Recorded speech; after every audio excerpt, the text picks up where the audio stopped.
Hello दोस्तों। अगर government museum Ooty की बात करें तो वहाँ पे काफ़ी सारी अच्छी अच्छी चीज़ें हैं। जो मेरी फेवरेट थी फर्स्ट वन वो थी नीलगिरी हिल्स की कंप्लीट ट्राइब्स। तो अगर हम एक एक वीडियोस में मैंने आपको बताया था टोडा ट्राइब के बारे में। टोडा ट्राइब जो है वो नीलगिरी हिल्स की एक बहुत ही इम्पोर्टेंट ट्राइब है। और ये प्रकृति के उपासक हैं। इनके मंदिर में इनके जो टेम्पल्स होते हैं छोटे छोटे, उनमें कोई भी टाइप की स्टैचूज़ नहीं होती और ये लोग मोस्टली बुफेलो वगैरह और जानवरों का पालन करते हैं।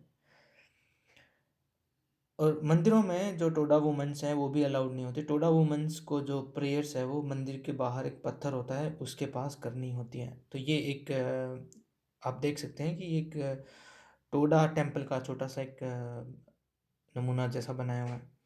तो टोडा ट्राइब की जितनी भी अगर पुराना हिस्ट्री भी उठा के देखें या फिर अगर उनकी आज की भी लाइफस्टाइल देखें तो वो लोग उनमें काफ़ी हद तक बहुत ज़्यादा बदलाव नहीं आया है।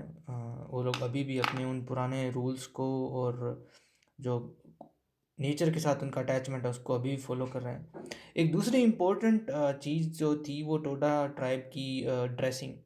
तो उनकी जो एम्ब्रॉयडरी वाली ड्रेसेस है वो बहुत ही पॉपुलर है इधर ऊटी में। ये एक टोडा कपल की शादी का इमेज देखा आपने। और जो this is how they respect each other. तो ड्यूरिंग रिस्पेक्ट वो सर अगले के पैर सर पे रख के एक वे होता है रिस्पेक्ट शो करने का।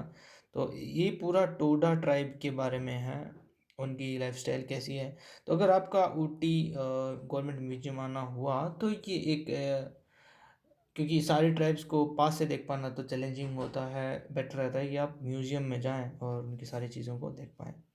दूसरी ट्राइब जो है वो कोटा है। कोटा मोस्टली उनकी जो नीलगिरी की ट्राइबल कम्युनिटी है उसमें जो पोटर हैं, कुम्हार जिन्हें बोलते हैं, वो कोटास हैं। और एक चीज़ जो मेरे को बहुत बेहतरीन लगी इन कोटास की कि उन्हें हर वो चीज़ जो आपने सोची होगी या अपने डेली लाइफ में काम आने वाली है उसका उन्होंने टेराकोटा मान लीजिए या फिर मिट्टी में उसका रूप बनाया हुआ है।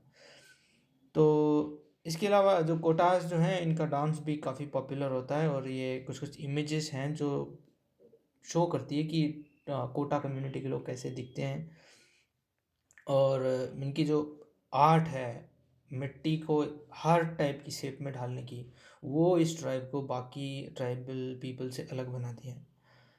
तो जो मैंने देखी उसमें हर तरह के जो चाहे वो खेत में काम आने वाले इक्विपमेंट्स हो, चाहे पूजा के आइटम्स हो, चाहे भगवान का मंदिर हो, हर तरह की चीज़ उनने उसमें बनाने की कोशिश की है मिट्टी में। तो यहाँ पे काफ़ी सारे सैंपल्स रखे हुए हैं जो कुछ-कुछ पुराने हैं जो मिले हैं, कुछ नए हैं जो उन लोगों की हेल्प से बनवाए हुए होंगे। तो although it looks like a ceramic pot, वो सिरेमिक के जो चीनी मिट्टी के जैसे बर्तन लगते हैं लेकिन ये मिट्टी ही है, नॉर्मल मिट्टी है ऊटी की, जिसको इन्होंने इतना फाइन फिनिश देके उतना अच्छे से बनाया। ये भगवान भोलेनाथ का एक छोटा शिवलिंग आप देख सकते हैं कितना खूबसूरत है। इसके अलावा जितनी भी दिन में काम आने वाली चीज़ें हैं वो आराम से आप यहाँ पे देख सकते हो मिट्टी की बनाई हुई। तो ये जो कोटा ट्राइब है वो मोस्टली जो पोटर क्लास है वो है नीलगिरी हिल्स की। इनकी इनके बारे में ज़्यादा स्टडी अपन इंटरनेट से कर सकते हैं। तो म्यूजियम पॉइंट ऑफ व्यू इनकी जो काम आने वाली चीज़ें थी उनका कलेक्शन, चाहे वो बैम्बू से बने हो या फिर मिट्टी खोदने के औजार हों, तो ये सारी चीज़ें उस म्यूजियम में शो करी हुई हैं। ये सारे इक्विपमेंट्स हैं जो कोटास को काम में आते हैं। ठीक है, ये कुछ पिक्चर्स जिनकी मैं बात कर रहा था। तो जो अगली कम्युनिटी है पानियास, ये पानियास और दूसरे टोडा ये मोस्टली आई थिंक माउंटेन्स में रहते हैं। क्योंकि इनका जो इनकी नेकलेस, इनकी हट और सबका टाइप देख के ऐसा लग रहा था कि ये पहाड़ियों में रहने वाले लोग हैं टिपिकल वाले। तो ये एक सामने एक इनके इनके घर का एक मॉडल है जो काफ़ी अलग है टोडा कम्युनिटी के मुकाबले। ठीक है, तो ये कुछ पुराने इमेजेस जिनमें पानिया ट्राइबल पीपल को दिखाया गया है। ठीक है, और पानिया ट्राइबल पीपल जो हैं वो मुझे ऐसा लगा कि ये लोग काफ़ी ज़्यादा क्लोज हैं नेचर के। क्योंकि इनके चाहे ज्वेलरी के आइटम्स हो, नेकलेस हो, कान में डालने वाले कुंडल हो, वो सारी चीज़ें पेड़ों के बने हुए थे। तो अगर आप सामने देखें नेकलेस है, उसके साइड में जो राउंड राउंड टेप जैसा लग रहा है, वो ये टेप नहीं है, ये कुंडल है जो कान में डालने का काम आता है। उसके बाद नारियल की नरेली को काट के बनाया हुआ है। तो आप इस लेडी को देख सकते हो, इसके कानों को अच्छे से ऑब्जर्व कीजिए, ये कुंडल सेम वही है जो वहाँ पे दिखे। फोटो में हाफ कटा ओनियन जैसा लगता है। और ये सारे पनियस ट्राइबल लोग, प्रकृति के प्रेमी, प्रकृति से जुड़े हुए लोग। ये कोई सेरेमोनियल है शायद, बाद के लिए हुए फोटोज हैं उनके पनियस की। और ये है पनियास की वो उससे बैम्बो से बनाए हुए फिश पकड़ने वाले, चाय बीनने वाले, और एक जो राइड में बड़ा, इसको छाला बोलते हैं हमारे यहाँ राजस्थान में। तो इसका हिंदी वर्ड पता नहीं है मुझे क्या है। तो जो पनियास के काम में आने वाली हर एक चीज़ यहाँ पे स्टोर करके रखी हुई है, आदमी आराम से जाके देख सकता है। तो इन अ नटशेल जो जितने भी ट्राइब्स नीलगिरी माउंटेन में हैं, उन सब के जितने भी इक्विपमेंट्स हैं, चाहे वो खेती से रिलेटेड हो, डेली काम में आने वाली चीज़ें हों, या फिर एंटरटेनमेंट के पर्पज़ से बनाए हुए इंस्ट्रूमेंट्स हों, वो सारे यहाँ पे हैं। मोस्टली जो ट्राइबल पीपल है उनकी जो स्टोरेज, अगर स्टोरेज वाली चीज़ों की बात करें तो वो बैम्बो की बनी है। जैसे यहाँ पे ये कुछ बैम्बो की ग्लासेस दिख रहे हैं, और वो पूरा बड़ा बैम्बो स्टिक को काट के उसका एक कंटेनर जैसा बना सकते हैं जो ग्लास की शेप का होगा, ठीक है। और बैम्बो रीयूजेबल डिस जो प्लेट्स होती है, वो यहाँ पे मेटल की नहीं होती, वो बैम्बो स्टिक को हाफ कट करके उसका प्लेट बनाते हैं, वो उसको बार बार यूज़ कर सकते हैं। तो ये पानियास का वो जो ट्राइबल पीपल है उनका बेसिक इंस्टिंक्ट हंटिंग, आर्चरी, और ये सारे उनके लिए बाएं हाथ के खेल हैं, और वो काफ़ी अच्छे हैं इन सब चीज़ों में।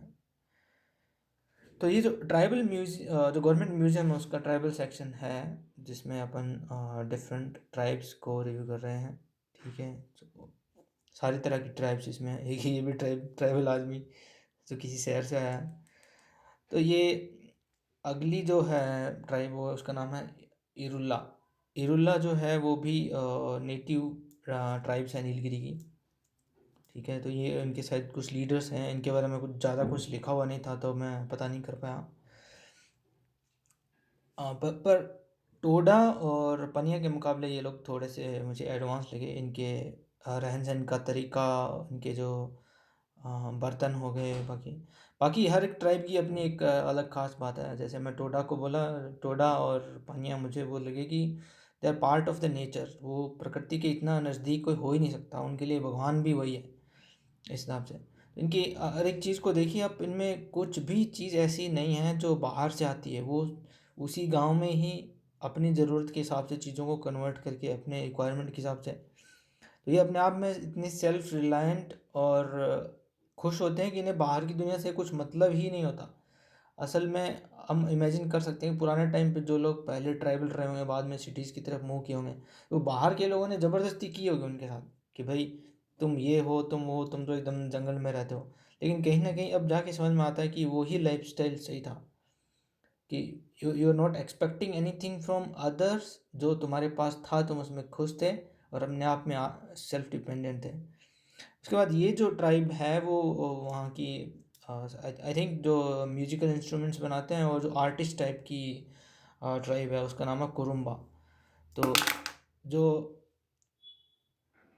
ट्राइबल पीपल की जो सेरेमनीज होती हैं उनमें भी डांस का, सिंगिंग का, मोस्टली ट्राइबल ग्रुप डांस होता है, तो वो एक बहुत ही बेहतरीन होता है। तो उसमें जितने म्यूजिकल इंस्ट्रूमेंट्स होते हैं उनसे रिलेटेड जो दीवारों पे बने हुए भित्ति चित्र होते हैं, ये सब कुरुम्बा ट्राइब्स की जो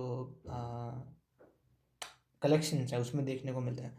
ये आई थिंक ये इंग्लिश पीरियड के टाइम की हैं, क्योंकि इसमें काफ़ी सारी ऐसी मैकेनिकल डिवाइसेस हैं जो इंग्लिश लोग लेके आए थे। जैसे वो शुरुआत में एक थ्रेशिंग मशीन हो गई, आगे you would find a Pelton wheel, ये शीशो टाइप का वेट से कंट्रोल करके मैकेनिज्म यूज़ करना। तो ये कुछ कुछ चीज़ें थी जो ट्राइबल लोगों ने शायद अडॉप्ट की होगी, या नीलगिरी हिल्स के जो लोकल्स थे उन्हें अडॉप्ट की होगी जब अंग्रेज़ लोग आए थे। और सबको पता है ऊटी और इसके आसपास का जो एरिया था वो जो ब्रिटिश था उनका एक फेवरेट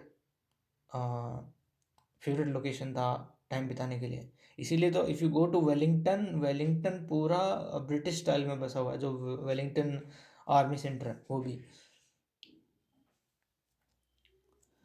तो सर ये है आपका मधुमक्खी का छत्ता। दूसरा ये इसमें जो मैकेनिकल डिवाइस है, साइड में से कोई भी हाथ गाय या बैल या फिर घोड़ा बांध के इसको घुमाएंगे तो ये कुछ इसका यूज़ करके कर सकते हैं। ये आगे आटा पीसने की जो गेहूँ पीसने की, आटा बनाने की चक्की। और इसका ना दोनों तरीके से इसको यूज़ कर सकते थे। एक तो झरने के पानी को किसी व्हील से ड्राइव करके, या फिर किसी जानवर का, बैल या फिर घोड़े की मदद से, ये जो सेंट्रल पोर्शन में जो डिवाइस है इसको रोटेट करवा के ये यूज़ में कर सकते थे। यहाँ पे एक इनने पेल्टन व्हील का लगाया भी है। मान लीजिए ऊपर हाइट से पानी गिर रहा है झरने पे, तो नीचे ये व्हील होगा, तो व्हील पे जब पानी गिरेगा व्हील विल स्टार्ट रोटेटिंग। अगर ये रोटेट करेगा तो फिर उस एनर्जी को यूज़ करके अपने आटा पीसने के में यूज़ कर सकते हैं, तेल निकालने में। तो ये इसके अलावा जितने भी तरह के खेत में काम आने वाले इंस्ट्रूमेंट हैं, ये सारे के सारे यहाँ पे देखने को मिलेंगे आपको। चाहे छोटी हंसिया से लेके कुदाल, कुल्हाड़ी, फावड़ा, गेंती, हर तरह के इंस्ट्रूमेंट। और एक एक अलग चीज़ जो मुझे देखने को मिली, इतनी सारी वैरायटी जो एग्रीकल्चर इंस्ट्रूमेंट होते हैं उनमें ज़्यादातर देखने नहीं मिलती। लेकिन ऊटी की जो सॉइल है उसकी एक ख़ास बात है, कुछ जगहों पे वो सॉफ्ट है, कुछ जगहों पे वो बहुत ही हार्ड है। तो जो नीलगिरी हिल्स हैं वहाँ पे अलग अलग वैरायटी के जो प्लोस हैं और जो इक्विपमेंट्स है वो यूज़ होते हैं। ये देखिए आप, कितने तरह के प्लोस हैं, हल जिन्हें बोलते हैं, अलग अलग डेफ्थ और जो आपको स्टोन साइज जो ब्रेक करना होता है उसके हिसाब से बनाए हुए हैं। तो राइट साइड के दोनों सॉफ्ट सॉफ्ट सरफेस के लिए, ये मिडिल वाला है जहाँ पे हार्ड सरफेस है वहाँ का यूज़ के लिए। तो इन सारी चीज़ों का एक बहुत ही ब्रॉडर कलेक्शन आप उस म्यूज़ियम में देख सकते हैं इजीली। अच्छा, अगर हम बात करें उस टाइम की जहाँ पे मशीनों का इन्वॉल्वमेंट उतना ज़्यादा नहीं था, तो वहाँ पे जो एनिमल्स थे, जो जैसे हाथी हो गया, बैल हो गया, घोड़ा हो गया, उसके साथ आदमी का रिलेशन जो था वो काफ़ी ज़्यादा अटैचमेंट वाला था, क्योंकि उसके डेली लाइफ के सारे काम उन्हीं से ही होते थे। तो यहाँ पे मोस्टली सारे वही इक्विपमेंट्स और मशीनें दिखाई हुई हैं जो या तो नेचुरल एनर्जी से ड्रिवन है, जैसे झरने का पानी हो गया इस तरह से, या फिर किसी जानवर की मदद से आप उसको, यहाँ पे ये जुआ दिखाया है हल्का, ये अलग अलग तरह के भाले और भी बहुत सारे इक्विपमेंट्स जो जो पॉसिबल हो सकते, ये सारे मोस्टली कारपेंटरी में काम आने वाले इक्विपमेंट हैं जो आप सामने देख पा रहे हैं।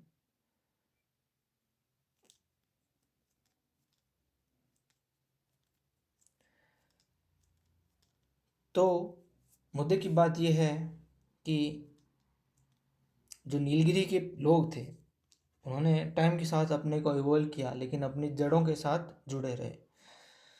तो बहुत सारी नई चीज़ें उनकी ज़िंदगी में आई, बहुत सारी उनने अडॉप्ट भी करी, पर उनकी जो वैल्यूज़ हैं, उनकी जो रूट्स हैं वो आज भी उतनी ही मजबूत हैं, सख्त हैं, और वो हमें देखने को मिलती है जब हम उनके रिचुअल्स को, उनके टेम्पल्स को और उनकी जो हॉली साइट्स हैं उनको विजिट करते हैं।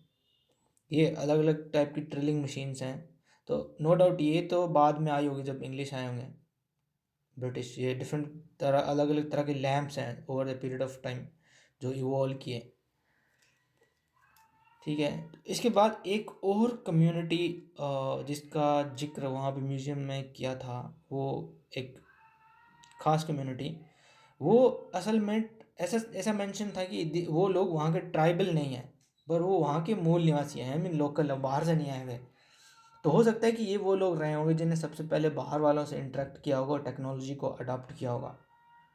तो ये जितनी अपग्रेडेशन आई है टेक्नोलॉजी के फील्ड में, चाहे एग्रीकल्चर का हो, चाहे म्यूजिकल इंस्ट्रूमेंट का हो, चाहे वो जो इंग्लिश इक्विपमेंट्स यूज़ करना हो अपनी रिक्वायरमेंट के हिसाब से, ये बाहर से ही कहीं से आया होगा और उनसे किसी ने इंटरेक्ट किया होगा, और ये इंटरेक्ट करने वाले जो लोग थे वो थे बडागस।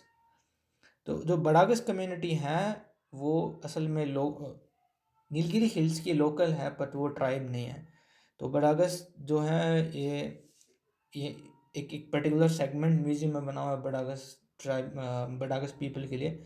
और उनकी कुछ कुछ पुरानी इमेजेस रखी हुई हैं जो उनका बडागस ट्राइब है उसके बारे में बताता है।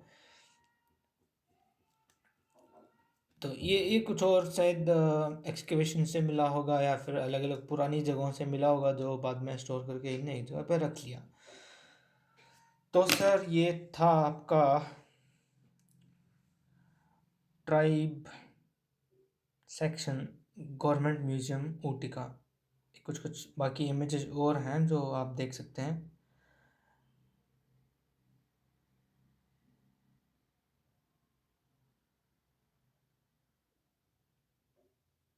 मतलब ये काफ़ी चैलेंजिंग रहता है कि लिमिटेड टाइम में सारी चीज़ें देख पाना और उनको समझ पाना क्या है। लेकिन ये जो टूरिस्ट के पॉइंट ऑफ व्यू से जाते हैं उनको उतना टाइम नहीं मिलता। लाइक एक एक दो घंटे में इतनी सारी चीज़ों को बहुत अच्छे से ऑब्जर्व कर पाना थोड़ा चैलेंजिंग रहता है। But it's fine, like one time एक म्यूजियम का कलेक्शन एक आइडिया हो जाता है कि कितने ट्राइब्स थी, उनकी लाइफस्टाइल कैसी है, ठीक है, उनका ज़िंदगी जीने का तरीका कैसा है। तो ये सब चीज़ें समझ समझ में आती है कि भाई एक टेक्नोलॉजिकली एडवांस होना ज़रूरी नहीं है। अगर आप अपने आप में सेल्फ रिलायंट हैं, हैप्पी हैं, वही ज़िंदगी बेहतर है। ये मैंने सीखा टोडाज लोगों से। तो आज की वीडियो में इतना ही। ये कुछ इमेजेस हैं जो ओवरऑल इमेजेस हैं अलग अलग तरह की। मिलते हैं नेक्स्ट वीडियो में। Thank you.